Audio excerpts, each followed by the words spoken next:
अक्षय गाजू. माझी मुलगी इयत्ता पहिलीमध्ये शिकत आहे. महाराष्ट्र पब्लिक स्कूलमध्ये आजचा कार्यक्रम खूप सुंदर झाला आहे आणि यापुढेही चांगले कार्यक्रम होऊ अशी आमची इच्छा आहे. शाळेतील शिक्षक, प्राचार्य, मुख्याध्यापक वगैरे सर्वांचे मनपूर्वक अभिनंदन की त्यांनी कार्यक्रम एवढा सुंदर केला आहे. यापुढे त्यांचे आभार मानन की चांगले कार्यक्रम होत राहो. आणि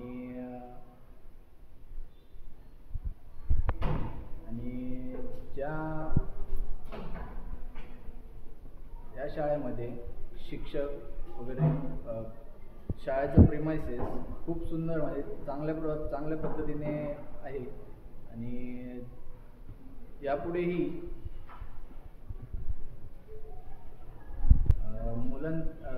शिक्षकही चांगले शिकवत आहेत आणि मुलांमध्येही खूप बदल घडत आहे. अभ्यास वगैरे चांगला घेतात. अजून जे शिकवण्याची जी पद्धत आहे त्यांची खूप वेगळी आहे. यामुळे विद्यार्थ्यांमध्ये म्हणजे खूप बदल घडत आहे. त्याच्यामुळं